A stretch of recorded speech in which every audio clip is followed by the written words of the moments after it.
공소장 범죄 사실을 딱 보니까 이거 자체가 정말 코미디 같다는 생각이 드네요.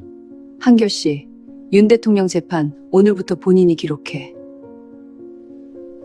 선배님 변호사가 핵심 증인 옆에 붙고 난 뒤 주어가 장관에서 대통령으로 바뀌었습니다. 단어 하나 바뀐 순간부터 판결은 이미 끝난 거야. 안녕하세요. 나이는 적지 않지만 올해로 겨우 변호사 2년 차인 정한결이라고 합니다. 저는 사실 로스쿨 수석 입학의 변호사 시험을 단번에 일발 합격했지만 대형 로펌은 면접에서 12번이나 떨어진 이력이 있습니다. 어쨌든 그렇게 저는 적지 않은 나이로 서울 한복판 낡은 빌딩 3층 변호사 3명이 전부인 작은 사무실에 첫 출근을 하게 됐습니다. 그리고 그날이 제 인생에서 가장 길었던 아침이었습니다. 첫날 대표 변호사님은 커피도 한 잔 안 주시고 바로 서류 뭉치를 제 책상에 던지셨습니다. 그러자 먼지가 확 올라왔고 저는 재채기를 참느라 눈물이 날 뻔했습니다. 한결 씨, 윤석열 전 대통령 재판 자료 정리 담당하세요. 그 한마디에 제 심장이 멎었습니다. 예, 혹시 그 사건 말씀이십니까? 그래요, 그 사건. 왜 못해요? 제 머리에 그 순간 스치고 지나갔습니다. 이건 커리어가 아니라 자살이라는 걸. 이 사건 맡으면 로펌 이력서에 정치 편향이라는 낙인이 찍히고 취업문은 영원히 닫힐 겁니다. 하지만 저는 이미 월세가 밀려 있었고 통장엔 17만 원밖에 남지 않았습니다. 아니요. 하겠습니다. 제가 할 수 있는 대답은 그것뿐이었습니다. 사흘 뒤 저는 처음으로 법원 복도를 걸었습니다. 그런데 그곳은 제가 상상했던 법의 전당이 아니었습니다. 마치 전쟁터였습니다. 카메라 셔터 소리가 총알처럼 사방에서 터져나왔고 사람들은 플래카드를 들고 고함을 질러댔습니다. 탄핵 찬성, 윤석열 대통령을 석방하라. 양쪽 구호가 뒤섞여 제 귓속으로 파고들었습니다. 저는 그 소음 속을 비집고 들어가며 생각했습니다. 이게 법정인가 아니면 광장인가? 법은 조용해야 한다고 배웠는데 이곳은 누구보다 시끄러웠습니다. 재판정 문을 열자 바깥 소음이 싹 사라졌습니다. 그러자 이상하게도 더 무서웠습니다. 소리가 없는 게 아니라 숨소리만 들리는 정적이었습니다. 재판장님이 입장하셨고 모두가 일어섰습니다. 검은 법복이 스치는 소리, 의자가 삐걱거리는 소리, 그리고 누군가 침을 삼키는 소리까지 들렸습니다. 저는 그때 처음 느꼈습니다. 법정은 소리가 없는 게 아니라 소리를 숨기는 곳이라는 걸. 저는 방청석 맨 뒤에 앉아서 노트북을 펼쳤습니다. 제 일은 간단했습니다. 재판 내용 받아 적고 정리하고 선배 변호사님들께 보고하는 것. 그게 전부였습니다. 어차피 결과는 정해져 있을 텐데 내가 뭘 한다고 달라지겠어. 저는 그렇게 냉소했습니다. 법은 정의가 아니라 힘이라고 로스쿨 선배들이 귀에 못이 박히도록 말했거든요. 그래서 저는 믿지 않았습니다. 이 재판도, 이 법정도, 심지어 제 일도. 그런데 이상했습니다. 재판이 시작되기 직전 누군가 방청석에서 작게 중얼거렸습니다. 여호와는 나의 빛이요 나의 구원이시니 내가 누구를 두려워하리요. 시편 27편 1절에서 말씀하시길 주님은 우리의 빛이라 하셨습니다. 저는 그 구절을 어릴 때 교회에서 들었던 기억이 났습니다. 하지만 지금 제게 그건 그저 옛날 노래 가사처럼 느껴졌을 뿐입니다. 두려워? 나는 두렵지도 않은데. 그냥 지루할 뿐이야. 저는 그렇게 생각하며 노트북 자판을 두드렸습니다. 재판장님이 입을 여셨습니다. 그럼 오늘 재판을 시작하겠습니다. 검사 측 의견 있으십니까? 검사가 일어나 또박또박 말했습니다. 재판장님, 피고인 윤석열에 대한 공소 사실은 명백합니다. 그리고 피고인 윤석열은 그 순간 변호인석이 발칵 뒤집혔습니다. 변호인 한 분이 벌떡 일어나 소리쳤습니다. 재판장님, 피고인 윤석열이라니 이게 말이 됩니까? 친구 부르듯이 이름만 부르는 겁니까? 전직 대통령에 대한 최소한의 예우를 지켜주십시오. 방청석에서 박수가 터졌습니다. 재판장님이 망치를 두드렸습니다. 정숙, 방청객 여러분, 다시 한번 소란을 피우시면 퇴정 조치하겠습니다. 그러나 검사는 물러서지 않았습니다. 재판장님 공소장에 기재된 정식 표기입니다. 법정에선 법에 따라 호칭해야 합니다. 재판장님이 잠시 침묵하시더니 말씀하셨습니다. 검사 측 호칭이 부적절하다고 느껴지지 않습니다. 재판을 계속하겠습니다. 저는 그걸 보며 속으로 비웃었습니다. 호칭 하나 가지고 저렇게 싸우네. 유치하기도 하지. 하지만 나중에 저는 깨닫게 됩니다. 그 한 단어가 얼마나 무거운지를. 잠언 18장 21절에서는 말씀하십니다.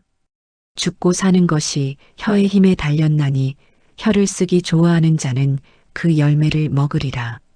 말 한마디가 사람을 세우기도 하고 무너뜨리기도 한다는 걸 그날은 몰랐습니다. 그저 타자만 쳤을 뿐입니다. 법정은 마치 얼음판 같았습니다. 겉은 매끄럽고 투명해 보이지만 그 위를 걷는 사람은 언제 미끄러질지 모르는 곳. 한 발 한 발이 조심스럽고 한마디 한마디가 날카로웠습니다. 저는 그 얼음판 위에서 구경꾼처럼 앉아 있었습니다. 미끄러지는 건 저들이고 저는 안전하다고 착각하면서요. 재판이 끝나고 저는 복도로 나왔습니다. 다시 셔터 소리가 귀를 때렸고 사람들의 함성이 파도처럼 밀려왔습니다. 그때 한 선배 변호사님이 제 어깨를 툭 치셨습니다. 한결 씨 어때? 첫 재판 소감이. 저는 웃으며 대답했습니다. 별거 없네요. 그냥 시끄럽기만 하고요. 선배님이 빙그레 웃으셨습니다. 지금은 그렇게 보이겠지. 그런데 말이야. 선배님이 복도 끝을 가리키셨습니다. 저 복도가 내 인생을 바꿀 거야. 넌 아직 이곳을 몰라. 저는 그날 그 말을 믿지 않았습니다. 복도가 인생을 바꾼다고? 말도 안 돼. 하지만 그분 말이 맞았습니다. 그 복도는 정말로 제 인생을 완전히 바꿔놓았습니다. 법정이 아니라 하늘로, 냉소가 아니라 믿음으로, 변호사가 아니라 증인으로. 그날 저는 꿈에도 몰랐습니다. 이 복도 끝에서 제가 예수님을 만나게 될 줄은. 잠깐만요, 여러분, 지금부터가 핵심입니다. 여러분의 구독과 좋아요가 복음 전파에 큰 힘이 됩니다.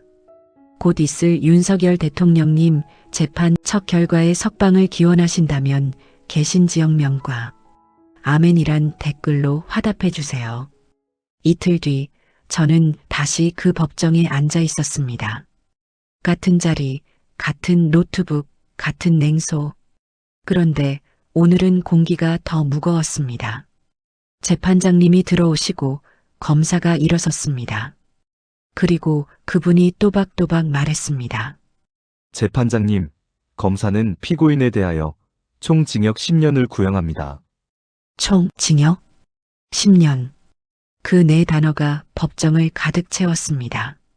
누군가 숨을 크게 들이마셨고 저는 손이 떨려서 키보드를 제대로 칠 수가 없었습니다. 검사는 죄목을 하나하나 쌓아 올렸습니다. 마치 벽돌을 쌓듯이. 체포영장 집행 방해 관련하여 징역 5년, 국무위원 심의 의결권 침해와 외신 관련 허위 발언, 비화폰 관련 증거인멸 혐의로 징역 3년, 허위 비상계엄 선포문 작성 혐의로 징역 2년. 5년, 3년, 2년. 합치면 10년. 숫자가 사람 위로 쌓여 올라갔습니다. 저는 그걸 보며 이상한 생각이 들었습니다. 저 숫자들이 형량인가 아니면 낙인인가? 피고인은 국가기관을 사유화했습니다. 법질서를 훼손했습니다. 그 말들이 공중에 떠다녔습니다. 무겁고 날카롭고 차갑게. 저는 고개를 들어 피고인석을 봤습니다. 윤석열 대통령은 미동도 없었습니다. 마치 돌처럼 앉아 계셨습니다. 방청석은 두 쪽으로 갈라져 있었습니다. 한쪽에선 누군가 흐느꼈고 다른 쪽에선 누군가 고개를 끄덕였습니다. 저는 깨달았습니다. 법정은 진실을 가리는 곳이 아니라 사람을 가르는 곳이라는 걸. 검사가 앉았습니다. 법정이 조용해졌습니다. 저는 노트북 화면을 내려다봤습니다. 방금 친 문장들이 거기 있었습니다. 총 10년. 숫자였습니다. 그냥 숫자. 하지만 그 숫자는 사람을 찍어 눌렀습니다. 저는 문득 성경 구절이 떠올랐습니다. 로마서 8장 1절에서 말씀하십니다. 그러므로 이제 그리스도 예수 안에 있는 자에게는 결코 정죄함이 없나니. 정죄함이 없다. 그런데 저 앞에선 지금 정죄가 쏟아지고 있었습니다. 10년이라는 정죄. 성경은 정죄가 없다고 하는데 법정은 정죄를 선고하고 있었습니다. 뭐가 맞는 거지? 재판장님이 말씀하셨습니다. 변호인 측 의견 있으십니까? 변호인이 일어나셨습니다. 목소리가 떨렸습니다. 재판장님, 검사 측 구형은 지나치게 과도합니다. 정치적 프레임에 기대어 과도하게 구형했습니다. 검사가 바로 반박했습니다. 재판장님, 변호인의 주장은 본질을 호도하는 겁니다. 죄는 죄입니다. 죄는 죄. 그 말이 제 귓속에 박혔습니다. 간단 명료했습니다. 하지만 뭔가 이상했습니다. 정말 그렇게 간단한 건가? 방청석에서 누군가 작게 말했습니다. 출소하면 70이 넘는다는 거야. 숫자가 사람이 됐습니다. 10년이 60에서 70으로 가는 시간이 됐습니다. 저는 그제야 알았습니다. 법정에서 던지는 숫자는 그냥 숫자가 아니라 누군가의 시간이라는 걸. 재판이 끝나고 복도로 나왔습니다. 오늘은 제 발이 무거웠습니다. 마치 제 발에도 10년이 매달린 것처럼 느껴졌습니다. 선배 변호사님이 말씀하셨습니다. 한결 씨, 법정은 원래 그래. 숫자로 사람을 재단하는 곳이야. 익숙해져야 해. 익숙해져야 한다. 그 말이 제 가슴을 찔렀습니다. 저는 이런 것에 익숙해지고 싶지 않았습니다. 하지만 저는 변호사였습니다. 이게 제 일이었습니다. 네, 선배님. 익숙해지도록 노력할게요. 그날 밤 사무실에서 보고서를 작성했습니다. 마지막 총평란에서 손이 멈췄습니다. 저는 한참을 멍하니 화면을 보다가 이렇게 썼습니다. 숫자 앞에선 사람도 숫자가 된다. 그리고 저장했습니다. 노트북을 덮었습니다. 그 순간 저는 깨달았습니다. 정의가 뭔지 헷갈리기 시작했다는 걸. 어제까지 저는 법이 정의가 아니라고 냉소했습니다. 그런데 오늘은 달랐습니다. 10년이 정의인가? 무죄가 정의인가? 아니면 정의는 숫자로 잴 수 없는 건가? 저는 몰랐습니다. 그리고 그 모름이 저를 불편하게 만들었습니다. 그 다음 재판은 달랐습니다. 공기부터 긴장으로 팽팽했습니다. 오늘은 피고인의 최후 진술이 있는 날이었습니다. 저는 노트북을 열며 생각했습니다. 최후 진술은 보통 10분에서 20분 정도라고 배웠습니다. 오늘은 빨리 끝나겠네 하지만 그날 제 생각은 틀렸습니다. 재판장님이 말씀하셨습니다. 피고인 최후 진술 하시겠습니까? 예, 재판장님. 윤석열 대통령이 일어서며 서류 뭉치를 펼치셨습니다. 제 옆자리 기자가 작게 중얼거렸습니다. 와, 저거 몇 장이야? 재판장님, 검사님, 그리고 국민 여러분. 저는 이 자리에서 분명히 말씀드립니다. 저는 공소장에 적힌 혐의를 인정하지 않습니다. 방청석이 술렁였습니다. 그분은 계속 말씀하셨습니다. 수사를 오래 한 사람으로서 공소장 범죄 사실을 딱 보니까 솔직히 코미디 같은 얘기라는 생각이 들었습니다. 코미디 그 단어가 법정을 뒤흔들었습니다. 검사석에서 누군가 펜을 떨어뜨렸고 방청석에선 헛웃음이 터졌습니다. 저는 타이핑을 멈췄습니다. 지금 법정에서 공소장을 코미디라고 하셨다고? 제가 계엄을 해제했는데도 그들은 곧바로 내란 몰이를 하며 관저로 밀고 들어왔습니다. 대통령을 얼마나 가볍게 봤으면 그랬겠습니까? 저는 그분의 얼굴을 봤습니다. 분노도 슬픔도 아니었습니다. 그건 확신이었습니다. 자기가 옳다는 확신. 이 사람 진짜 안 물러서네. 10분이 지났습니다. 20분이 지났습니다. 30분이 지났습니다. 그분은 멈추지 않았습니다. 저는 국회 독재로 국정이 마비되는 걸 봤습니다.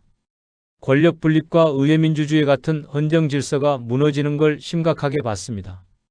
국가 비상사태를 만든 원인이 국회와 거대 야당이라고 생각했습니다. 그분은 자신이 피고인이 아니라 고발자처럼 말씀하셨습니다. 마치 자기가 재판을 받는 게 아니라 자기가 재판을 하는 것처럼. 국가긴급권 행사인데 주례 국무회의처럼 절차를 밟을 수는 없었습니다. 주례 국무회에 저는 그 표현에 피식 웃음이 나왔습니다. 하지만 웃다가 멈췄습니다. 나라가 무너지는데 절차부터 밟으라고? 그게 맞나? 저는 혼란스러웠습니다. 50분이 지났습니다. 제 손목이 아팠습니다. 옆자리 기자는 이미 녹음기만 켜두고 포기한 상태였습니다. 1시간이 지났습니다. 아무도 막지 않았습니다. 윤 대통령은 끝까지 말씀하셨습니다. 저는 이 모든 상황이 억울하지만 저는 국민 앞에, 역사 앞에 떳떳합니다. 그리고 앉으셨습니다. 법정이 조용했습니다. 1시간 가까이 쏟아진 말들이 공중에 떠 있었습니다. 무겁게, 뜨겁게. 저는 노트북 화면을 봤습니다. 제가 받아 적은 문장들이 20페이지가 넘었습니다. 코미디, 국회 독재, 헌정질서, 붕괴 단어들이 화면을 가득 채웠습니다. 그때 성경 구절이 떠올랐습니다. 요한복음 8장 32절에서 말씀하시길 진리를 알지니 진리가 너희를 자유롭게 하리라. 진리 자유 그분은 지금 자기가 진리를 말한다고 믿는 것 같았습니다. 그리고 그 진리가 자기를 자유롭게 할 거라고 믿는 것 같았습니다. 하지만 저는 의문이 들었습니다. 진리가 뭔가요? 그분이 말씀하신 게 진리인가요? 아니면 검사가 말한 게 진리인가요? 둘 다 진리라고 주장하는데 누가 맞는 건가요? 재판이 끝나고 복도로 나왔습니다. 머리가 지끈거렸습니다. 1시간 동안 타이핑을 하느라 눈이 침침했습니다. 선배 변호사님이 말씀하셨습니다. 한결 씨, 오늘 진술 어땠어? 길었어요. 너무 길었어요. 그래. 그런데 말이야, 긴 게 문제가 아니야. 저분이 1시간 동안 단 한 번도 물러서지 않았다는 게 문제지. 단 한 번도 물러서지 않았다. 그 말이 제 가슴에 박혔습니다. 맞았습니다. 1시간 내내 그분은 단 한 번도 미안하다거나 잘못했다는 말을 하지 않으셨습니다. 처음부터 끝까지 자기가 옳다고 말씀하셨습니다. 선배님, 근데 왜 그럴까요? 왜 저렇게까지 안 물러서는 걸까요? 선배님이 빙그레 웃으셨습니다. 그걸 알면 내가 변호사가 아니라 목사님이 되겠지. 저는 그 말이 무슨 뜻인지 몰랐습니다. 하지만 물어보지 않았습니다. 그날 밤 보고서를 쓰며 저는 생각했습니다. 윤 대통령은 왜 저렇게까지 싸울까? 무엇이 이 사람을 저렇게 만들까? 권력? 자존심? 아니면 정말로 자기가 옳다는 믿음? 저는 알 수 없었습니다. 하지만 한 가지는 확실했습니다. 저는 그날 처음으로 궁금해졌습니다. 그분 안에 대체 뭐가 있길래 1시간 동안 단 한 번도 흔들리지 않을 수 있는 걸까? 며칠 뒤 법정은 또 다른 전쟁터가 됐습니다. 오늘의 쟁점은 국무회의였습니다. 절차를 지켰느냐, 안 지켰느냐? 검사가 일어나 날카롭게 말했습니다. 재판장님, 피고인은 국무회의를 형식만 갖췄습니다. 헌법이 규정한 심의 절차를 무시했습니다. 형식만 갖췄다. 검사는 계속 공격했습니다. 계엄 선포는 국무회의 심의를 거쳐야 합니다. 법이 그렇게 정해져 있습니다. 이건 절차 위반입니다. 저는 타이핑을 하며 생각했습니다. 맞는 말 같은데 법이 정해져 있으면 지켜야 하는 거 아닌가? 그런데 변호인이 일어났습니다. 목소리가 떨렸습니다. 재판장님, 검사 측은 법은 아는데 생존은 모릅니다. 나라가 무너지는데 서류 결제부터 받으라는 겁니까? 나라가 무너진다. 그 말이 공중에 떠올랐습니다. 피고인께서 말씀하셨습니다. 주례 국무회의처럼 절차를 밟을 수는 없었다고. 국회가 국정을 마비시키고 나라의 근간이 흔들리는 상황이었습니다. 불타는 집에서 소방 허가증부터 받으라는 겁니까? 불타는 집에서 소방 허가증? 그 비유가 제 머릿속에 박혔습니다. 저는 손을 멈췄습니다. 나라가 무너지는데 절차부터 챙기라고? 그게 살리는 건가? 죽이는 건가? 검사가 반박했습니다. 재판장님, 그건 궤변입니다. 위기일수록 절차가 중요합니다. 그래야 권력 남용을 막습니다. 권력 남용 저는 고개를 끄덕였습니다. 이것도 맞는 말이었습니다. 위기를 핑계로 법을 무시하면 독재가 되니까. 재판장님이 질문하셨습니다. 변호인 측 국무회의에서 반대 의견은 없었습니까? 있었습니다. 하지만 최종 결정은 대통령의 권한입니다. 국무회의는 심의기구이지 의결기구가 아닙니다.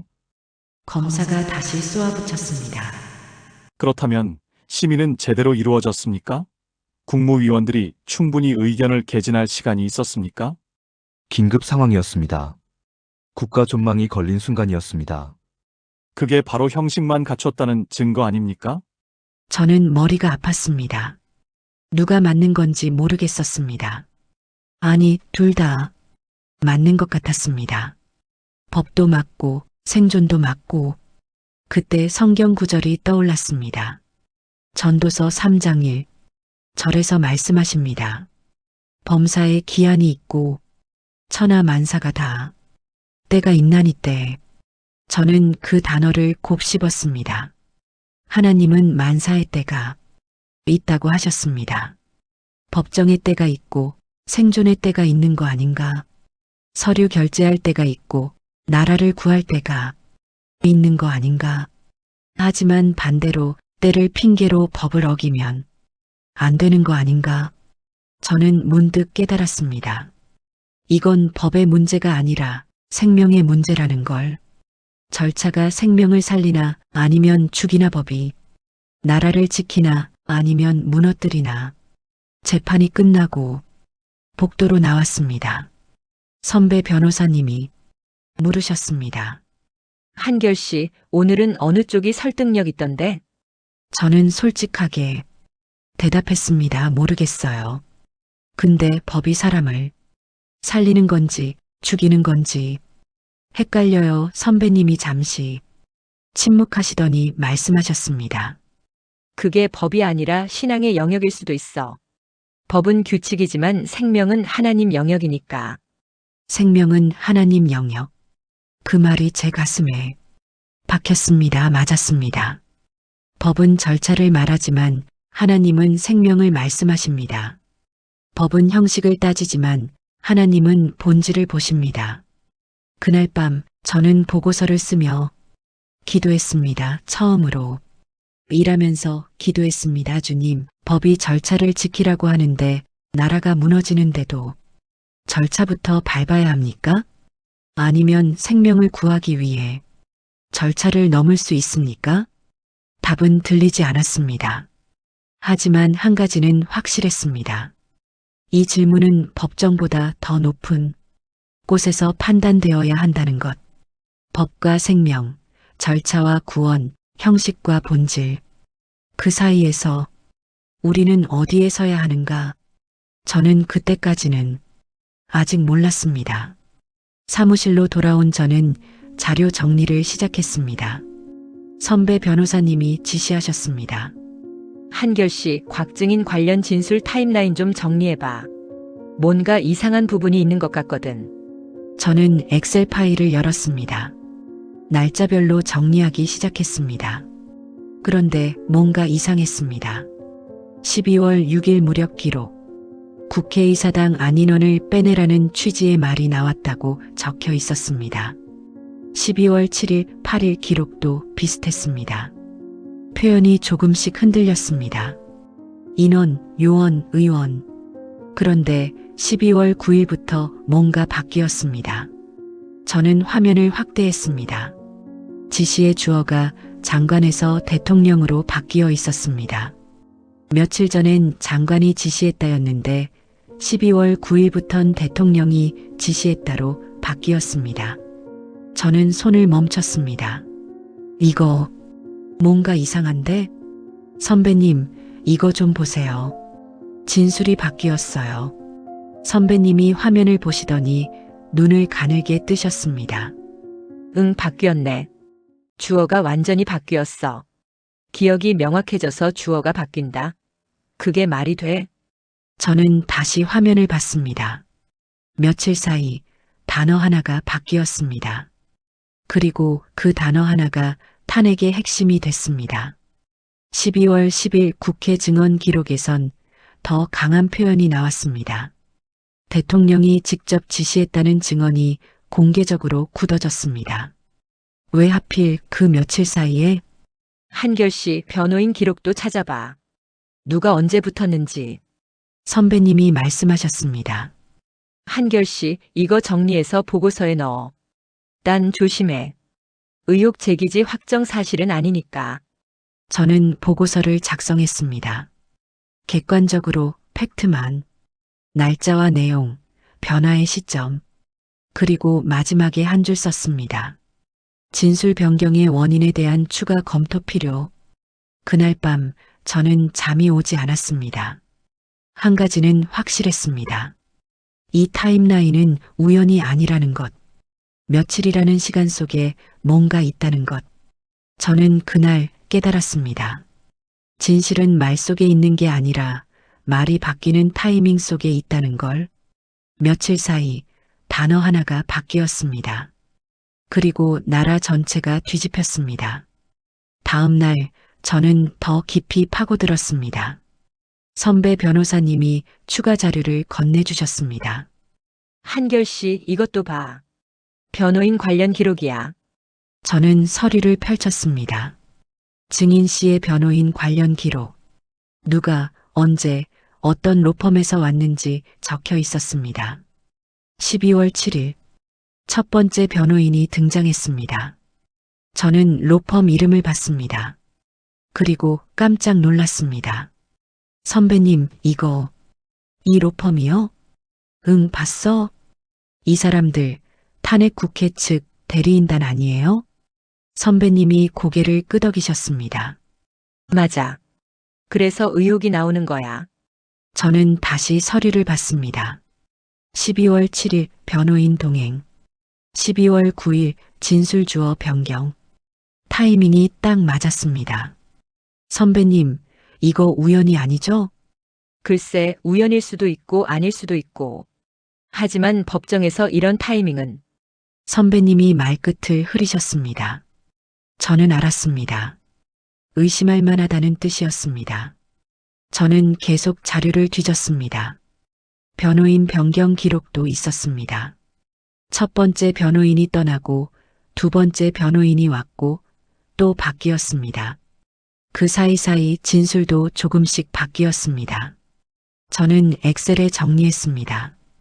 12월 6일 진술 최초 주어 불명확. 12월 7일 A 로펌 변호사 동행 시작. 12월 8일 진술 일부 수정. 12월 9일 주어 대통령으로 변경. 12월 10일 국회 증언 확정.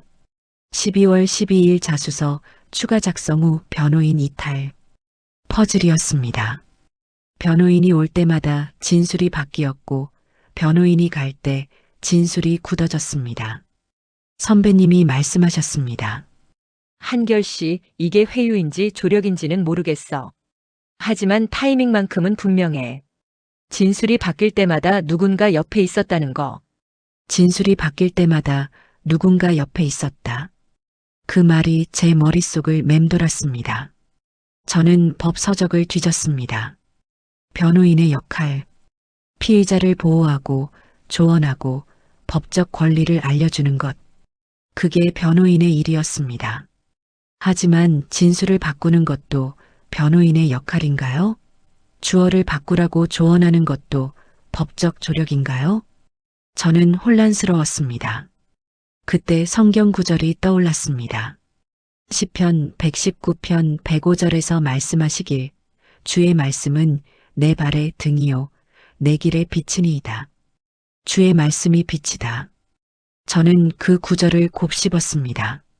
지금 이 어둠 속에서 이 복잡한 타임라인 속에서 제게 필요한 건 빛이었습니다. 진실을 비추는 빛. 하지만 그 빛이 어디 있는지 모르겠었습니다.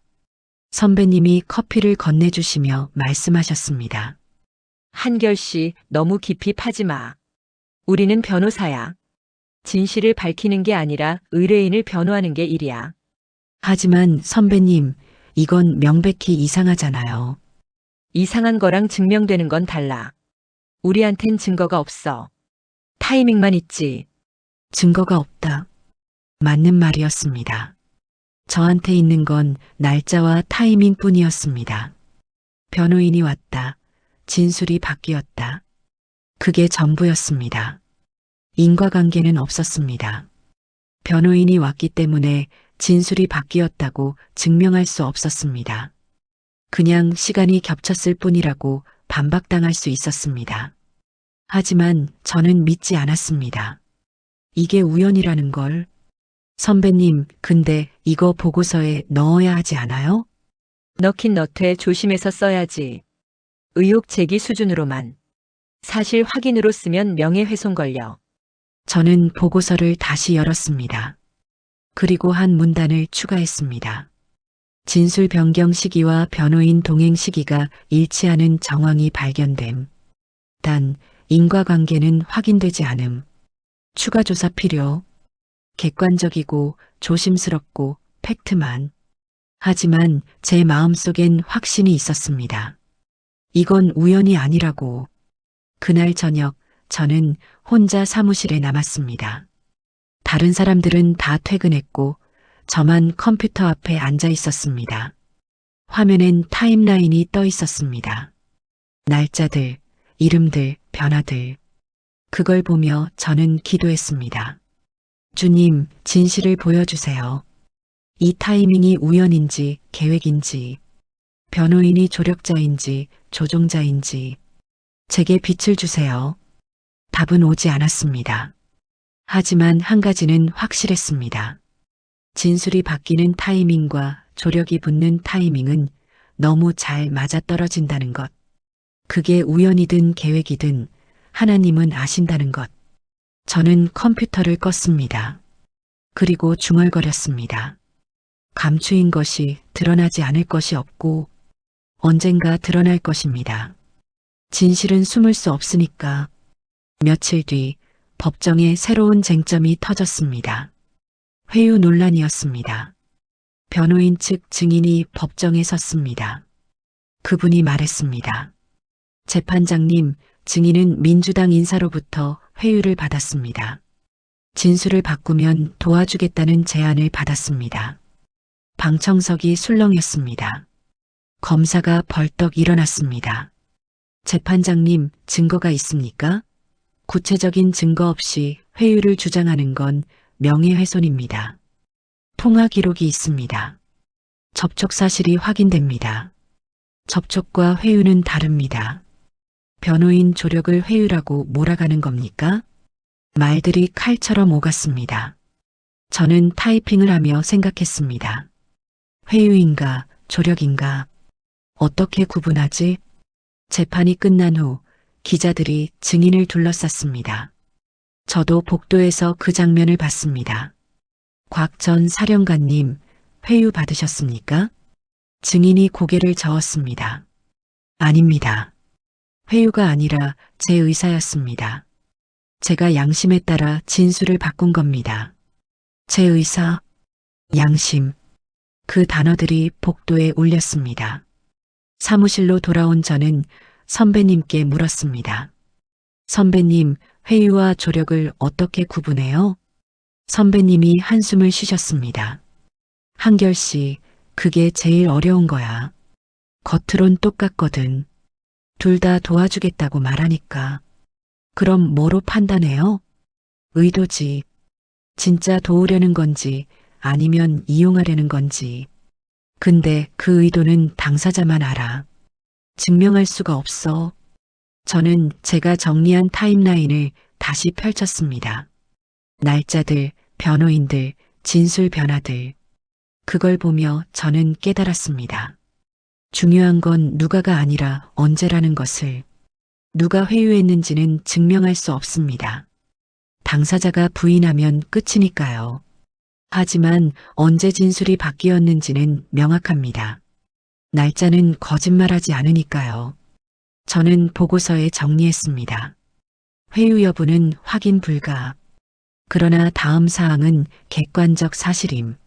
12월 6일 진술 최초 주어 불명확. 12월 7일 특정 로펌 변호사 동행. 12월 9일 주어 변경 장관 이 대통령으로 변경됐음.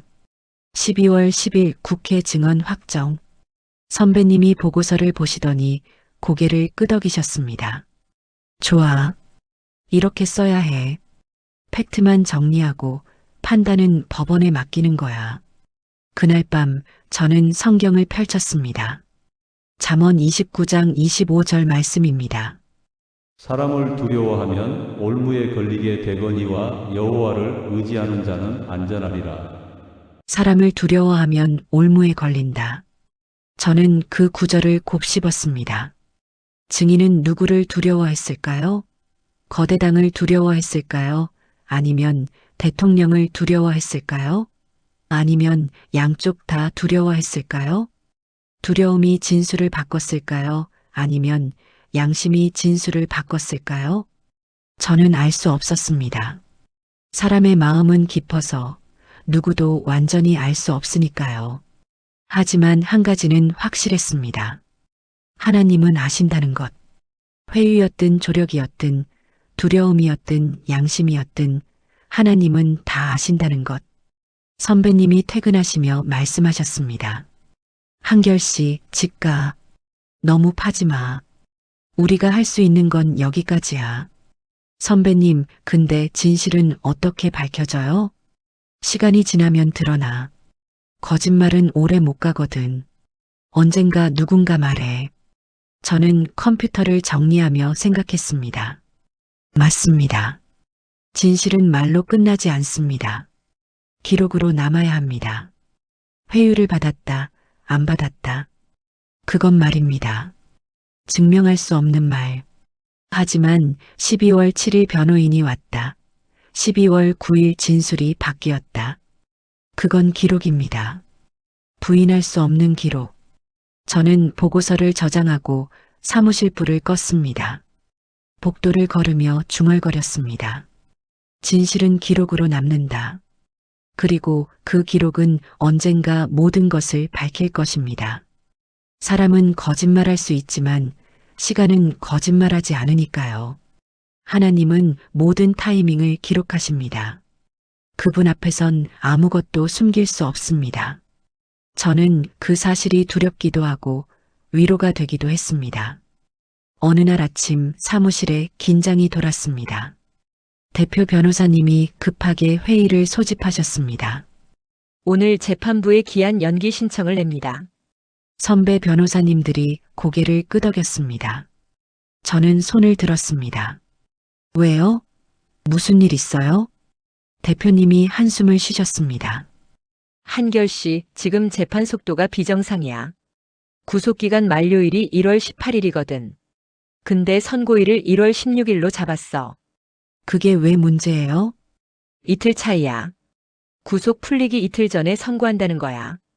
이건 명백히 구속 연장을 목적으로 재판을 급하게 진행하는 거라고. 선배 변호사님이 덧붙이셨습니다. 한결 씨, 보통 이런 중대 사건은 몇 달씩 걸려. 근데 지금 한 달도 안 됐어. 증거 검토할 시간도 변론 준비할 시간도 부족해. 저는 달력을 봤습니다. 12월 초에 시작한 재판이 1월 중순에 끝난다. 정말 빨랐습니다. 오후에 법정이 열렸습니다. 변호인단이 기한 연기 신청서를 제출했습니다.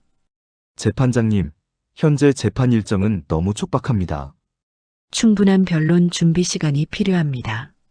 재판장님이 서류를 보시더니 말씀하셨습니다. 변호인 측 의견은 들었습니다. 그러나 받아들일 수 없습니다. 재판장님, 일정대로 진행하겠습니다. 동계 휴전기에도 본 재판은 계속됩니다. 동계 휴전기. 보통 법원이 쉬는 기간입니다.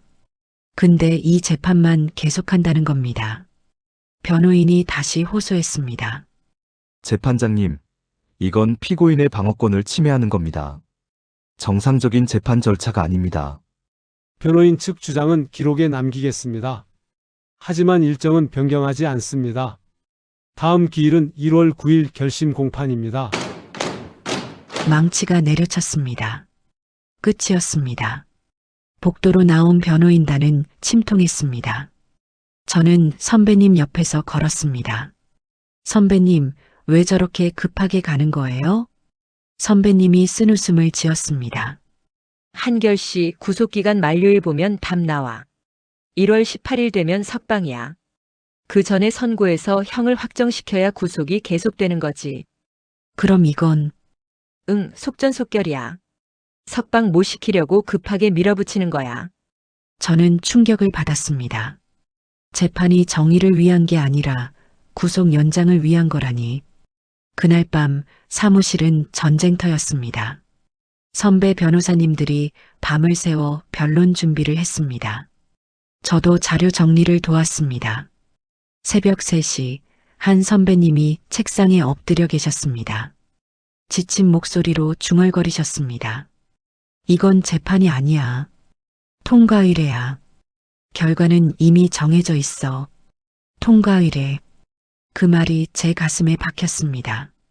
형식만 갖추고 절차만 밟고 이미 정해진 결론으로 가는 것. 저는 화장실에 갔습니다. 거울에 비친 제 얼굴은 창백했습니다. 눈밑이 거먹게 멍들었습니다. 저는 거울을 보며 물었습니다. 나는 뭘 하고 있는 거지? 정의를 위해 일하는 거야? 아니면 정해진 각본을 따라가는 거야? 성경 구절이 떠올랐습니다. 전도서 8장 6절에서 말씀하십니다. 물은 일에는 때와 판단이 있나니 사람에게 임하는 화가 심함은. 때와 판단.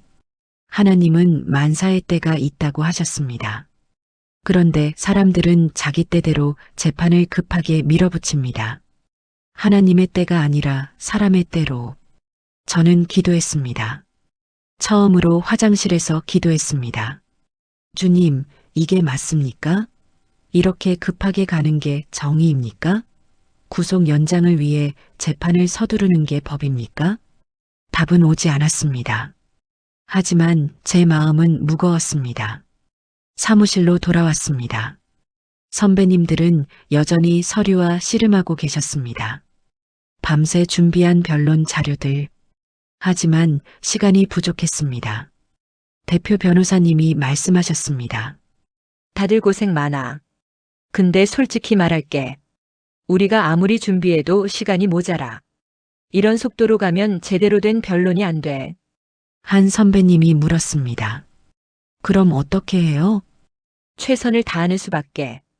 그리고 기록으로 남기는 거야. 우리가 기한 연기를 요청했다는 것, 묵살당했다는 것, 다 기록으로 남겨.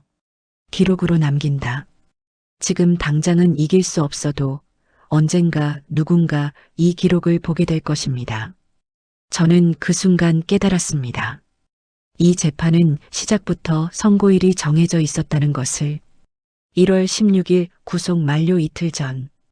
그날은 재판이 정한 게 아니라 구속이 정한 날이었습니다. 속전속결, 빠르게 결론 내기. 정의를 위해서가 아니라 구속을 위해서.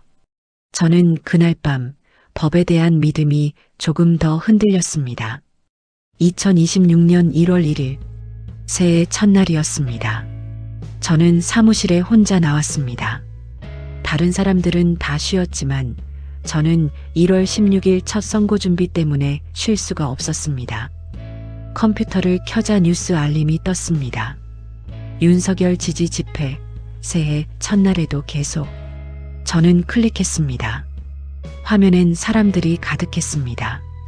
추운 날씨에도 광화문 거리를 메운 사람들. 그들이 구호를 외쳤습니다. 2026년은 승리의 해. 우리는 반드시 이긴다. 승리의 해. 저는 그 단어를 보며 고개를 갸우뚱했습니다. 뭘 근거로 저렇게 확신하는 걸까? 재판은 지금 지고 있는데, 구속도 연장될 가능성이 높은데, 뉴스는 계속됐습니다. 해외 반응도 나왔습니다. 미국의 한 평론가가 SNS에 글을 올렸다고 했습니다. 고든창이라는 사람, 한국의 영웅, 자유투사를 구해야 한다. 시작은 윤석열이다. 영웅, 자유투사. 저는 피식 웃었습니다. 같은 사람을 두고 한쪽은 내란 수계라 하고 한쪽은 영웅이라 했습니다. 댓글이 수천 개 달렸습니다. 저는 몇 개를 읽었습니다. 하나님이 함께 하십니다.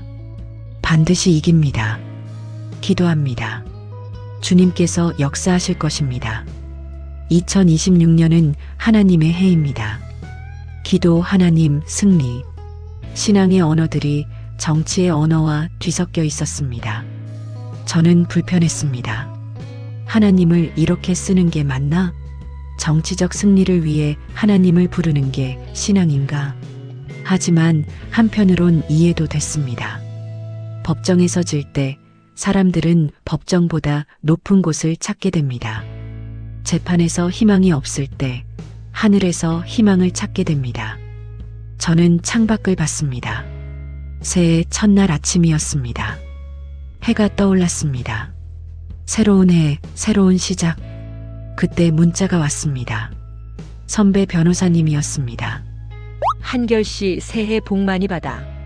오늘은 쉬어. 내일부터 다시 뛰자.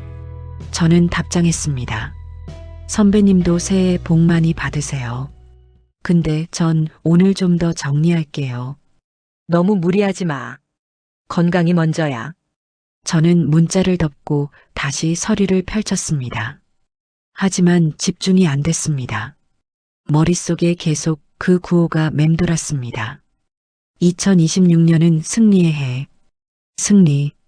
그 단어가 뭘까요? 재판에서 이기는 게 승리인가요? 석방되는 게 승리인가요? 아니면 다른 뭔가가 승리인가요? 저는 성경을 펼쳤습니다. 출애굽기 14장 14절 말씀입니다. 여호와께서 너희를 위하여 싸우시리니 너희는 가만히 있을지니라. 하나님이 싸우신다. 사람이 아니라. 저는 그 구절을 읽고 또 읽었습니다. 가만히 있으라. 하지만 광화문 사람들은 가만히 있지 않았습니다. 거리로 나왔고 구호를 외쳤고 싸웠습니다. 그게 잘못인가요? 아니면 그들은 하나님을 믿고 나온 건가요? 하나님이 싸우실 거라 믿으니까 두려워하지 않고 나온 건가요? 저는 혼란스러웠습니다. 점심때가 됐습니다. 저는 편의점에 가서 김밥을 샀습니다. 계산대 앞 TV에서 뉴스가 나왔습니다. 또 광화문 집회였습니다. 한 할아버지가 인터뷰하고 계셨습니다. 우리는 포기 안 합니다. 하나님이 살아 계시니까요. 2026년엔 반드시 이깁니다. 하나님이 살아계시니까 그 말이 제 귓속에 박혔습니다. 사무실로 돌아와 김밥을 먹으며 저는 생각했습니다. 저 할아버지는 뭘 믿고 저렇게 확신하는 걸까? 재판 기록을 본 건 아닐 겁니다. 법리를 아는 것도 아닐 겁니다. 그냥 믿는 겁니다. 믿음, 근거 없는 확신, 아니, 근거가 하나님인 확신. 저는 로스쿨 때 배웠습니다. 증거가 있어야 주장할 수 있다고, 근거가 있어야 확신할 수 있다고.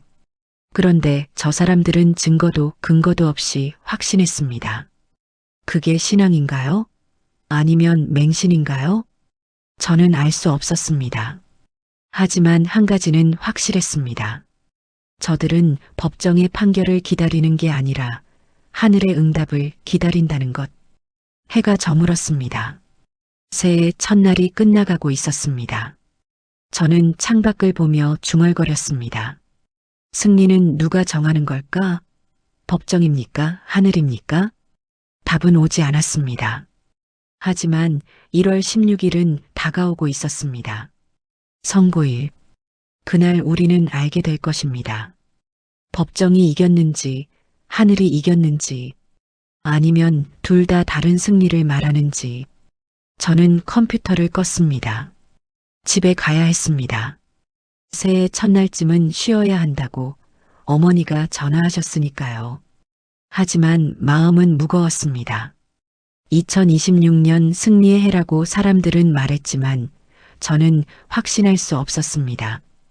어쩌면 승리는 우리가 생각하는 것과 다른 모습일지도 모릅니다. 1월 4일 일요일, 저는 오랜만에 교회에 갔습니다. 어머니가 새해 첫 주일엔 꼭 나오라고 하셔서였습니다. 예배당에 들어서자 찬양이 울려 퍼졌습니다. 저는 뒤쪽에 조용히 앉았습니다. 목사님이 강단에 오르셨습니다. 설교 제목이 스크린에 떴습니다. 하나님의 때, 하나님의 사람. 사무엘상 13장 14절 말씀입니다. 여호와께서 그의 마음에 맞는 사람을 구하여 그를 그의 백성의 지도자로 삼으셨느니라. 마음에 맞는 사람. 저는 귀를 기울였습니다. 사랑하는 성도 여러분, 하나님은 당신의 마음에 합한 자를 세우십니다. 사람들은 그를 비난하고 법정은 그를 정죄하고 세상은 그를 버릴지라도 하나님은 그를 버리지 않으십니다. 제 심장이 두근거렸습니다. 다윗도 그랬습니다. 사울 왕이 그를 죽이려 했고 백성들이 그를 오해했습니다. 하지만 하나님은 다윗을 마음에 합한 자라 부르셨습니다. 목사님의 목소리가 높아졌습니다. 성도 여러분, 지금 이 나라에도 하나님의 마음에 합한 자가 있습니다. 사람들은 그를 내란 수괴라 하지만 하나님은 그를 부르셨습니다. 법정은 그를 구속했지만 하나님은 그를 택하셨습니다. 회중이 웅성거렸습니다. 누군가 아멘이라고 외쳤습니다. 하나님께서 제게 말씀하셨습니다. 그를 반드시 때에 구출하실 것이라고. 사람의 때가 아니라 하나님의 때에. 법정의 판결이 아니라 하늘의 판결로. 저는 숨이 막혔습니다. 하나님이 말씀하셨다고? 정말로? 2026년 이해는 하나님의 해입니다. 승리의 해입니다. 우리는 반드시 이깁니다. 왜냐하면 하나님이 싸우시기 때문입니다. 사람들이 박수를 쳤습니다. 저는 박수를 칠 수가 없었습니다. 머릿속이 복잡했습니다. 예배가 끝나고 기도회가 시작됐습니다. 저는 빠져나가려다가 어머니 손에 이끌려 참석했습니다. 한 집사님이 기도하셨습니다. 하나님 아버지, 대통령을 지켜주소서. 그가 마음에 합한 자임을 우리는 믿습니다. 1월 16일 선고일에 당신의 역사하심이 나타나게 하소서. 다른 분이 이어서 기도했습니다. 주님, 법정이 아니라 하늘이 판결하게 하소서. 사람의 정죄가 아니라 하나님의 구원이 임하게 하소서. 기도 소리가 점점 커졌습니다. 사람들이 울기 시작했습니다. 기도회가 끝나고 저는 교회 뒤뜰로 나왔습니다. 찬바람이 얼굴을 때렸습니다. 한 권사님이 다가오셨습니다. 한결 씨, 오랜만이네요. 혹시 그 재판 관련된 일 하나요? 네. 자료 정리 일을 좀 하고 있어요. 권사님 눈이 반짝였습니다. 그럼 하나님이 한결 씨를 그곳에 보내신 거예요. 때에 쓰시려고. 다윗 곁에 요나단이 있었던 것처럼 하나님은 그분 곁에 한결 씨를 두신 거예요. 저는 아무 말도 할 수 없었습니다. 집으로 돌아오는 길, 저는 혼란스러웠습니다. 마음에 합한 자, 하나님이 구출하신다. 저는 법정 기록을 봤습니다. 증거를, 진술을, 구형을.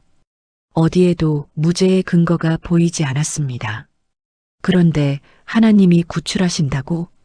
저는 성경을 펼쳤습니다. 사무엘상 13장 14절에서 말씀하십니다. 여호와께서 그의 마음에 맞는 사람을 구하여.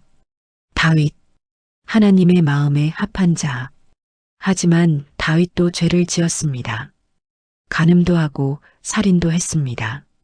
그런데도 하나님은 그를 마음에 합한 자라 부르셨습니다. 왜일까요? 저는 시편 51편을 읽었습니다. 다윗이 죄를 지은 후 회개하며 쓴 시편. 하나님이여 주의 인자를 따라 내게 은혜를 베푸시며 주의 많은 긍휼을 따라 내 죄악을 지워주소서. 회개. 다윗은 죄를 지었지만 회개했습니다. 그래서 하나님이 그를 마음에 합한 자라 부르셨습니다. 저는 깨달았습니다. 하나님의 기준은 사람의 기준과 다르다는 것을. 법정은 행위를 보지만 하나님은 마음을 보신다는 것을. 그날 밤 저는 무릎 꿇고 기도했습니다. 오랜만에 제대로 된 기도였습니다. 주님, 정말입니까? 그분이 마음에 합한 자입니까? 제가 본 증거들은 뭡니까? 아니면 제가 보지 못한 뭔가가 있습니까? 주님, 1월 16일에 정말 구출하실 겁니까? 당신의 방법으로 구원하실 겁니까? 답은 바로 오지 않았습니다. 하지만 제 마음엔 한 가지 확신이 들어왔습니다. 하나님의 때는 사람의 때와 다르다는 것. 하나님의 구원은 사람의 상상을 뛰어넘는다는 것. 저는 그날 밤 처음으로 깨달았습니다. 신앙은 증거로 믿는 게 아니라 증거 너머를 믿는 거라는 걸. 법정은 유죄라 해도 하늘은 다른 판결을 내릴 수 있다는 걸. 그리고 하나님은 당신이 택하신 자를 반드시 때에 구출하신다는 걸. 저는 그 밤 처음으로 법정이 아닌 하늘을 바라봤습니다. 1월 6일 사무실에 긴급 뉴스가 떴습니다. 새 대통령이 1월 7일부터 중국 국빈 방문을 한다는 소식이었습니다. 선배 변호사님이 뉴스를 보시더니 한숨을 쉬셨습니다. 한결 씨, 이거 봐, 새 정부 출범하자마자 중국부터 간대. 저는 화면을 봤습니다. 일정표가 떠 있었습니다. 1월 7일부터 사흘간 중국 국빈 방문. 저는 이해가 안 됐습니다. 선배님, 지금 윤 대통령이 구속되어 재판받고 있는데 새 대통령이 첫 외교를 중국으로 가요? 이게 말이 돼요? 그게 바로 문제야. 정권 바뀌자마자 중국으로 간다는 거. 타이밍이 심상치 않아. 저는 뉴스를 더 읽었습니다. 중국과의 경제 협력, 양국 관계 강화, 미래, 지향적 파트너십. 그럴듯한 말들이었습니다. 하지만 댓글은 달랐습니다. 윤 대통령 감옥 보내놓고 중국? 계획된 거다. 미국은 버리고 중국 택하는 거냐? 나라가 넘어간다. 저는 스크롤을 내렸습니다. 다른 뉴스도 떴습니다. 쿠팡 압박 논란. 새 정부가 쿠팡을 강압적으로 조사한다는 미국 측 우려. 대미 관계 악화 가능성. 또 다른 뉴스. 중국의 한국 침투 의혹. 선거 개입 가능성. 경제 장악 시도. 뉴스들이 쏟아졌습니다. 법정 안은 조용한데 법정 밖은 더 시끄러웠습니다. 대표 변호사님이 회의를 소집하셨습니다. 여러분, 이번 중국 방문이 재판에 영향을 줄 겁니다. 여론이 더 나빠질 겁니다. 한 선배님이 물었습니다. 왜요? 정상적인 외교 아닌가요? 타이밍이 문제야. 윤 대통령을 내란죄로 구속해놓고 새 대통령이 제일 먼저 중국 가는 거. 이게 국민들 눈엔 어떻게 보이겠어? 계획된 정권 교체라고 생각하지. 저는 그 말이 이해됐습니다. 윤 대통령이 독방에 있는 동안 새 대통령은 중국으로 간다. 그 구도가 사람들 머릿속에 그려질 겁니다. 점심시간, 저는 식당 TV에서 또 뉴스를 봤습니다. 중국 방문 관련 토론이 나왔습니다. 한 패널이 말했습니다. 이건 국가 생존의 문제입니다.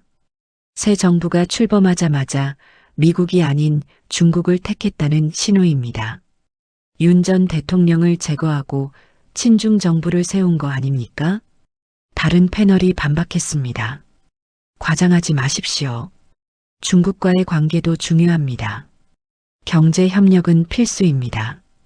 경제 협력이 아니라 종속입니다. 지금 미국은 우리를 의심하고 있습니다. 목소리가 높아졌습니다. 저는 국물을 뜨며 생각했습니다. 국가 생존. 그 단어가 무겁게 다가왔습니다. 법정에선 한 사람의 죄를 따지고 있는데 밖에선 나라 전체의 방향이 바뀌고 있었습니다. 사무실로 돌아왔습니다. 선배 변호사님이 말씀하셨습니다. 한결씨, 이거 봐. 미국 쪽 반응. 화면에 영문 기사가 떠 있었습니다. 미국 전문가들의 우려. 한국 새 정부가 중국 쪽으로 급선회하고 있다. 동맹관계의 균열. 전 대통령 구속과 중국 방문의 연결성.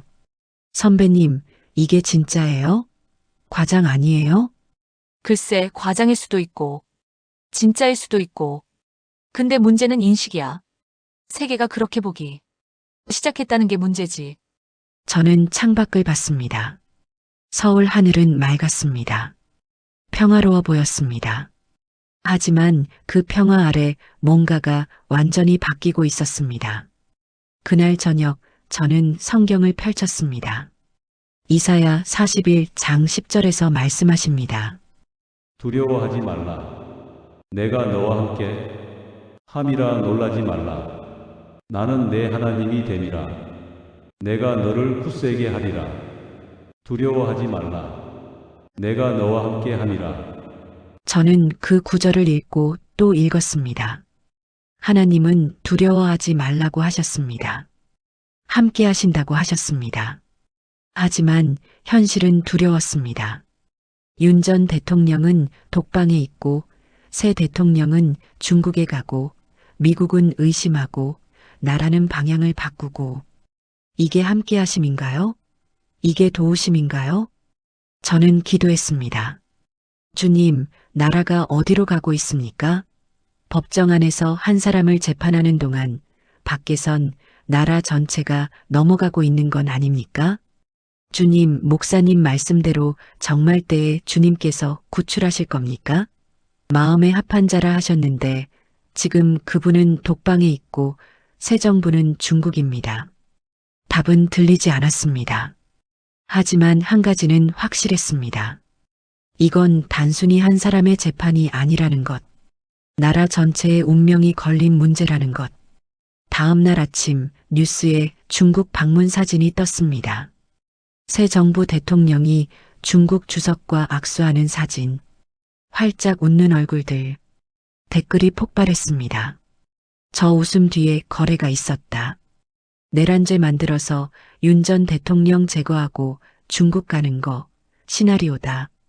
나라 팔아먹는 거 실시간으로 보고 있다. 저는 댓글을 닫았습니다.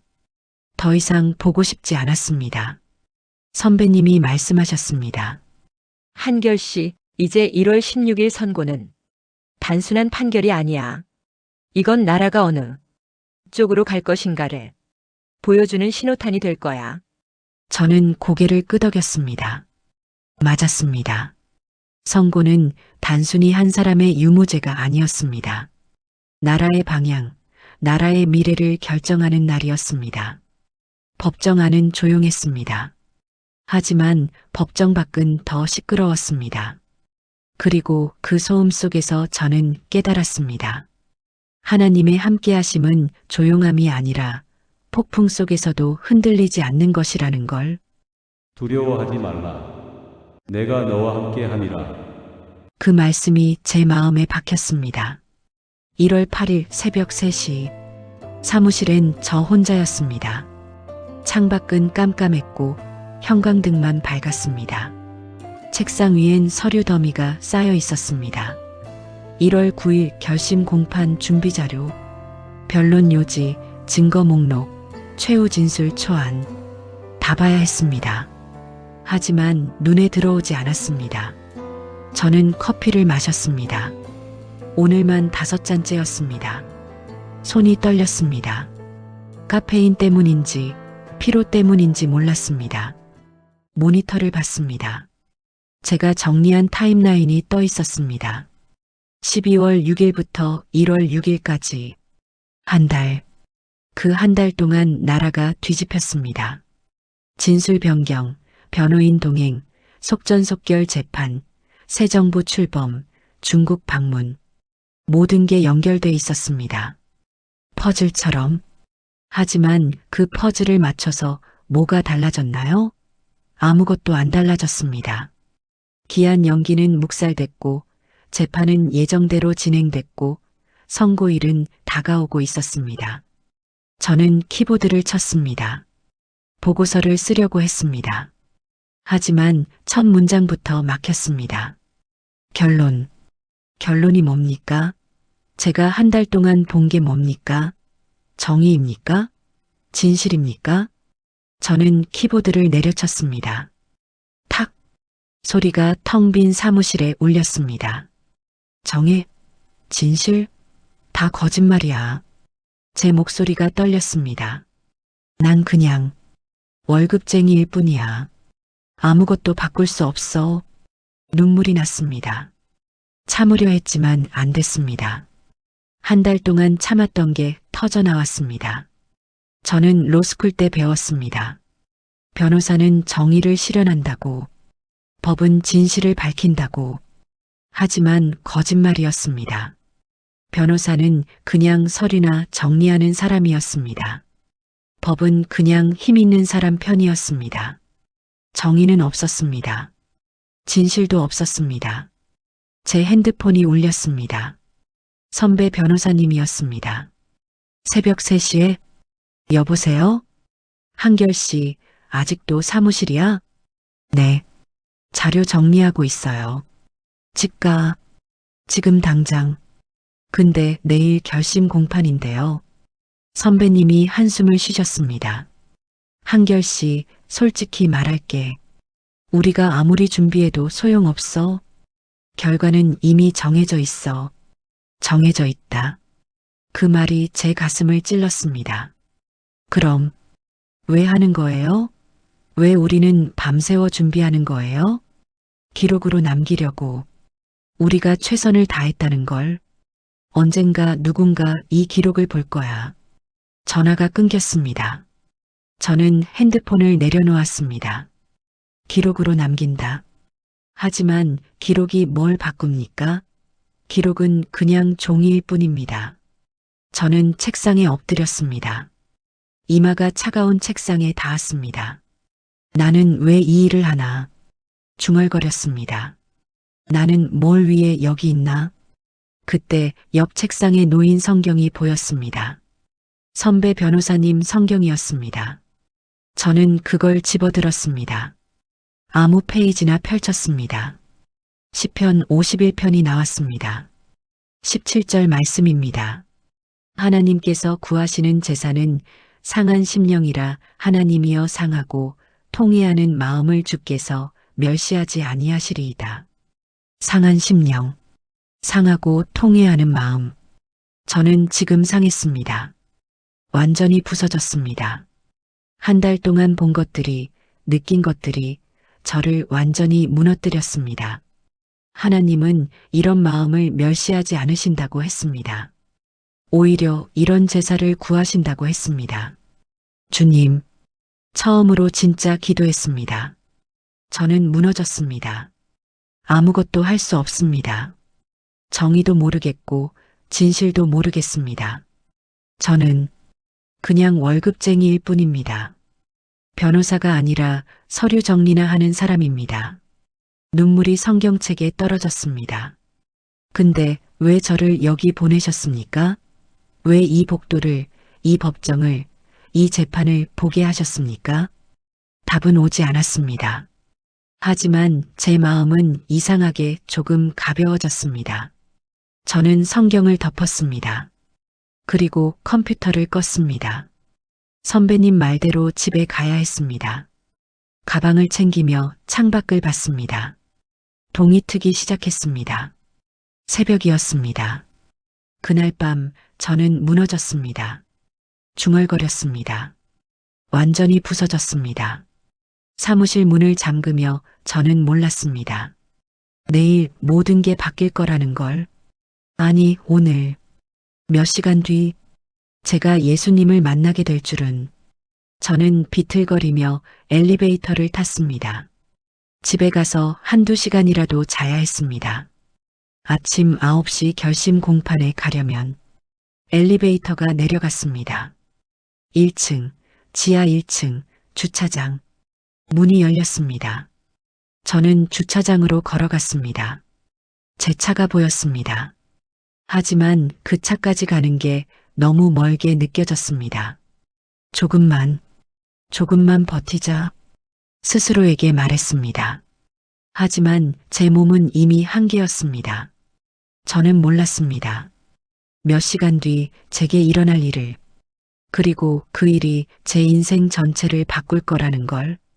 새벽 4시 저는 차에 시동을 걸었습니다. 도로는 텅 비어 있었고 핸들을 잡은 제 손은 떨렸습니다. 피곤해서인지 추워서인지 몰랐습니다. 비가 내리기 시작했습니다. 처음엔 가랑비였다가 점점 새졌고 저는 와이퍼를 켰습니다. 좌우로 움직이는 소리만 들렸습니다. 저는 운전하며 생각했습니다. 집에 가면 뭐하지? 씻고 두어 시간 자고 다시 법원 가고 그게 전부였습니다. 이게 내 인생이야. 중얼거렸습니다. 신호등이 빨간불이었고 저는 멈췄습니다.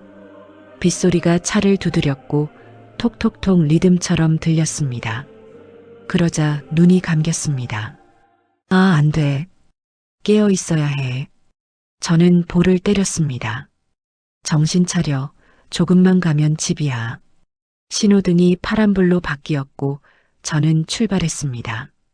그런데 이상했습니다. 눈앞이 흐릿했거든요.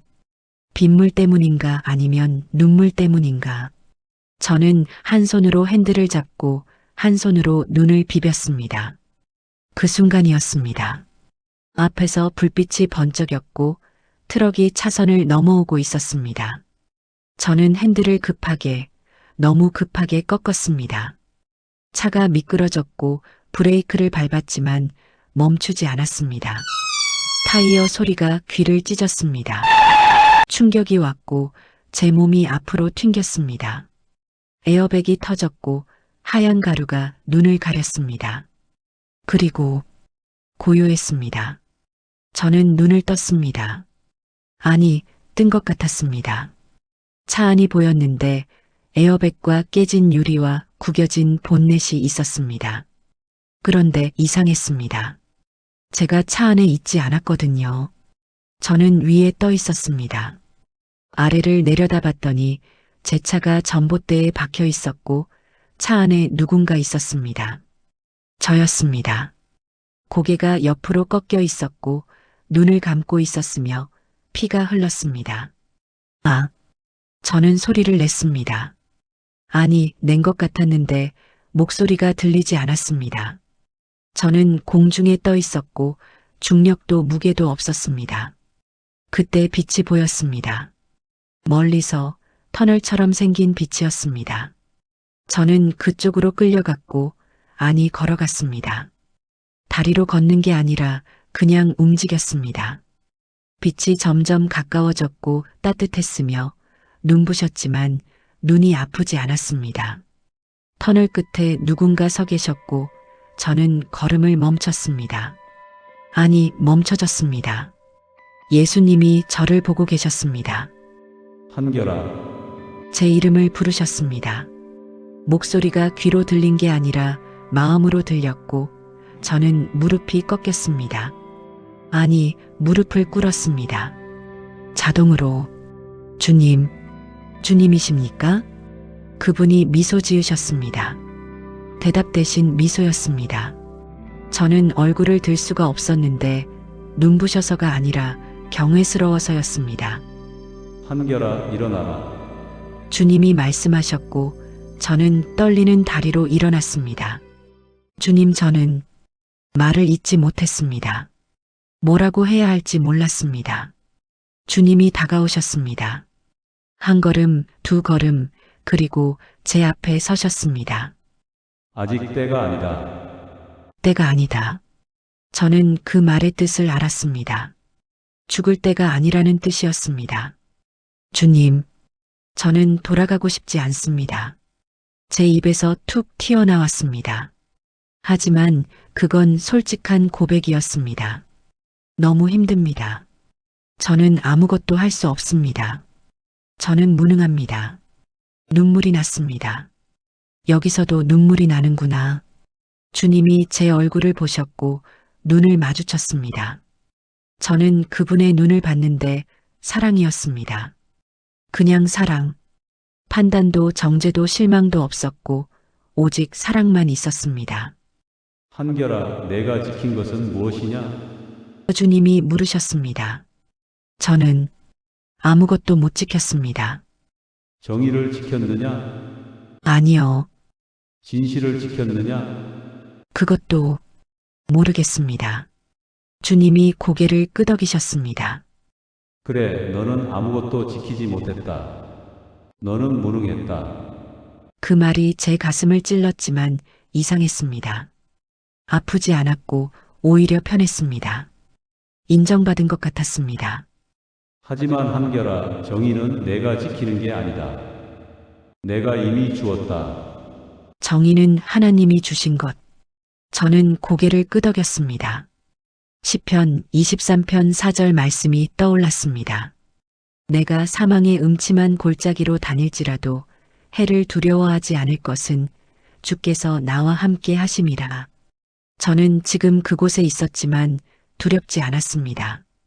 주님이 함께 계셨으니까. 주님이 제 이마에 손을 얹으셨습니다. 따뜻했습니다. 불처럼 뜨겁지 않고 봄날 햇살처럼 따뜻했습니다. 한결아, 너는 내가 무엇이라고 생각하느냐? 저는 변호사입니다. 그분이 미소 지으셨습니다. 한결아, 너는 변호사가 아니다. 너는 증인이다. 증인. 그 단어가 제 귀 속에 박혔고 저는 되물었습니다. 증인요? 그래, 증인. 너는 법정에서 변호하는 사람이 아니라 진리를 증언하는 사람이다. 주님, 저는 아무것도 증언할 게 없습니다. 저는 그냥 서류나 정리하는 막내일 뿐입니다. 그분이 고개를 저으셨습니다. 한결아, 너는 이 한 달 동안 무엇을 보았느냐? 저는 타이밍을 봤습니다. 진술이 바뀌는 타이밍, 변호인이 붙는 타이밍, 속전속결로 가는 재판을. 그래, 너는 타이밍을 봤다. 사람들의 타이밍을. 그게 바로 증언이다. 사람의 타이밍은 완벽해 보이지만 결국 무너지고, 사람의 계획은 촘촘해 보이지만 하나님 앞에선 헛되다는 것을 증언하는 거야. 한결아, 세상은 법으로 사람을 묶는다. 하지만 나는 진리로 사람을 푼다. 그것을 증언하라. 진리로 사람을 푼다. 저는 그 말씀을 곱씹었고 그러자 목이 메었습니다. 주님, 그럼 저는 뭘 해야 합니까? 내가 본 것을 말하고 내가 들은 것을 전하라. 그것이 내 사명이란다. 사명. 저는 그 단어가 무거웠습니다. 주님, 저는 자격이 없습니다. 저는 냉소했고 비웃었으며 믿지도 않았습니다. 눈물이 쏟아졌습니다. 저는 교회도 안 갔고 기도도 안 했습니다. 그런 제가 무슨 증인입니까? 그분이 제 눈물을 닦아주셨습니다. 직접 손으로. 한결아, 내가 부르는 증인은 완벽한 사람이 아니다. 부서진 사람이다. 부서진 사람. 저는 지금 완전히 부서져 있었습니다. 맞아. 너는 냉소했다. 하지만 그 냉소 속에서 너는 진실을 찾으려 했고 그 비웃음 뒤에 너는 정의를 갈망했지. 저는 울었습니다. 소리내어 울었습니다. 주님, 돌아가라, 한결아. 저는 돌아가고 싶지 않습니다. 여기가 좋았고 평화로웠으며 아무것도 안 해도 됐습니다. 아니다. 너는 돌아가야 한다. 내가 할 일이 남았다. 미가 6장 8절 말씀이 떠올랐습니다.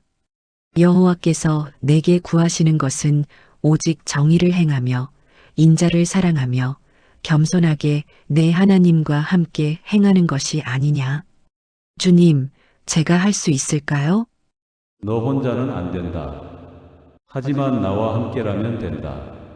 그분이 제 두 손을 잡으셨습니다. 한결아, 두려워하지 말라. 내가 너와 함께 있다. 그분의 손이 뜨거웠습니다. 불처럼. 너는 법정으로 돌아갈 것이다. 하지만 너는 이제 안다. 진짜 재판장은 따로 있다는 것을. 1월 16일에 무슨 일이 일어날지 너는 모른다. 하지만 한 가지는 확실하다. 무엇입니까? 내가 함께 한다는 것. 그리고 내가 마음에 합한 자를 반드시 때에 구출한다는 것. 빛이 점점 밝아졌습니다. 너무 밝아서 아무것도 보이지 않았고 저는 소리쳤습니다. 주님, 나는 다른 곳으로 가지 않는다. 항상 너와 함께 있단다. 그분의 목소리가 멀어졌고 저는 떨어지고 있었습니다. 아래로 빠르게 터널이 사라졌고 빛이 사라졌으며 어두웠습니다. 그리고 신음소리가 들렸습니다. 제 목소리였습니다. 눈을 떴더니 천장이 보였습니다. 하얀 천장, 형광등, 병원이었습니다. 한결 씨, 깨어났어요. 간호사가 소리쳤습니다. 저는 숨을 쉬었습니다. 가슴이 아팠고 온몸이 아팠습니다. 하지만 살아 있었습니다. 그리고 저는 기억했습니다. 예수님을, 그분의 손을, 그분의 말씀을. 너는 증인이다. 저는 중얼거렸습니다. 네, 주님. 저는 증인입니다. 눈물이 흘렀지만 이번엔 슬픔이 아니었습니다. 감사였습니다. 저는 돌아왔고 다시 살아났으며 이제 저는 알았습니다. 증언하기 위해서, 진리를 전하기 위해서, 하나님의 때를 증거하기 위해서 재판장님이 마지막 문장을 읽으셨습니다. 그리고 망치를 들으셨습니다. 그 순간이었습니다. 방청석에서 누군가 일어났습니다. 한 할아버지였습니다. 하얀 머리, 구부정한 등, 떨리는 손. 그분이 큰 소리로 외쳤습니다. 하나님이 살아 계십니다. 재판장님이 망치를 내려치려다 멈추셨습니다. 경위들이 달려갔고 방청석이 술렁였습니다. 할아버지가 계속 외쳤습니다. 하나님이 살아 계시고 그분이 마음에 합한 자를 반드시 구출하십니다. 2026년은 하나님의 해입니다. 경위들이 할아버지를 붙잡았지만 그분의 목소리는 멈추지 않았습니다. 주님, 당신의 뜻을 이루소서. 사람의 판결이 아니라 하늘의 판결을 보여주소서. 저는 눈물이 났습니다. 그 할아버지가 바로 저였습니다. 아니, 우리 모두였습니다. 법정의 판결을 넘어 하늘의 판결을 구하는 사람들. 재판장님이 망치를 두드렸습니다. 퇴정. 할아버지가 복도로 끌려나가셨고 방청석 사람들이 일어났으며 어떤 이는 울고 어떤 이는 박수를 쳤습니다. 저는 자리에 앉아 있었습니다. 떨리는 손으로 가슴을 쥐었습니다. 심장이 미친 듯이 뛰었습니다. 그리고 저는 알았습니다. 오늘 선고가 뭐든 숫자가 뭐든 중요한 건 하나님이 살아계시다는 것. 그분이 마음에 합한 자를 반드시 때에 구출하신다는 것. 선배 변호사님이 제 옆에 앉으셨습니다. 한결 씨, 괜찮아? 네, 괜찮습니다. 저는 웃었습니다. 오히려 지금이 가장 괜찮습니다. 선배님이 제 손을 잡으셨습니다. 한결 씨, 너 정말 많이 변했구나. 네, 저는 변했습니다. 이제 저는 압니다. 진짜 재판장은 법정에 안 계신다는 걸요. 선배님이 고개를 끄덕이셨습니다. 그리고 함께 법정을 나왔습니다. 복도는 여전히 시끄러웠고 사람들은 여전히 대치하고 있었으며 카메라는 여전히 셔터를 눌렀습니다. 하지만 저는 평안했습니다. 왜냐하면 저는 이제 알았으니까요. 승리는 판결이 아니라 믿음이고 구원은 법정이 아니라 하늘에서 온다는 것을. 그리고 하나님은 당신의 때에 당신의 방법으로 반드시 일하신다는 것을. 법정을 나온 저는 사무실로 돌아왔습니다. 마지막 보고서를 써야 했습니다. 컴퓨터 앞에 앉아 타자를 치기 시작했습니다. 저는 그날 이후 깨달았습니다. 승리는 판결이 아니라 믿음이었다는 걸. 법정에서 이기는 것보다 중요한 건 하나님 앞에 바로 서는 것이었습니다. 저는 잠시 손을 멈추고 창밖을 봤습니다. 해가 지고 있었고 서울 하늘이 붉게 물들었습니다. 한 달 전 사람들은 말했습니다. 2026년은 승리의 해다. 저는 그때 비웃었지만 이제 저는 그 의미를 알았습니다. 그들의 근거는 증거가 아니라 하나님이었다는 걸. 승리는 우리가 생각하는 것과 다른 모습일 수 있습니다. 법정에서 무죄를 받는 게 승리일 수도 있고 감옥에서도 흔들리지 않는 게 승리일 수도 있습니다. 그런데 세상이 정죄해도 하나님이 인정하시는 게 진짜 승리입니다. 사람들은 괴롭힌 자들의 최후를 기대했습니다. 그들의 파멸을 원했습니다. 하지만 하나님은 다른 길을 보여주셨습니다. 며칠 전 뉴스를 봤습니다. 재판장에 나와 진술을 바꿨던 증인들이 하나같이 밤마다 잠을 못 잔다고 했습니다. 그게 바로 최후였습니다. 파멸이 아니라 양심의 붕괴. 갈라디아서 6장 7절에서 말씀하십니다. 사람이 무엇으로 심든지 그대로 거두리라. 하나님은 속임을 받지 아니하시느니라. 저는 마지막 문장을 썼습니다. 사랑하는 믿음의 길목 식구 여러분, 우리는 이미 이겼습니다. 예수님이 십자가에서 다 이루었다고 말씀하신 그 순간 모든 싸움은 끝났습니다. 우리가 할 일은 이미 이긴 승리 안에서 누리고 선포하며 사는 것입니다. 자, 이제 2026년 첫 기도를 여러분과 함께 드리겠습니다. 공의의 하나님 아버지, 오늘 이 자리에 저희를 모이게 하심을 감사드립니다. 주님, 이 땅의 법정은 잠깐이지만 당신의 법정은 영원합니다. 속전속결로 밀어붙인 재판이었지만 당신의 때는 정확하다는 걸 믿습니다. 우리를 괴롭힌 자들을 위해서도 기도합니다. 그들의 파멸이 아니라 회개를 원합니다. 그들의 양심이 무너질 때 당신의 음성을 듣게 하소서.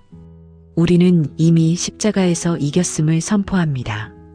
주님께서 윤석열 대통령을 마음에 합한 자라 하셨으니 반드시 때에 구출하신다는 약속을 붙잡습니다. 제발 이 자유대한민국을 굳건히 지켜주시옵소서. 그리고 간구합니다. 이 영상을 시청하시고 눈물로 기도하시는 구독자님 한 분 한 분 축복하시고 2026년 새해에는 더 높이 비상하는 희망의 한 해가 되길 기도합니다. 예수 그리스도의 이름으로 기도드립니다. 아멘.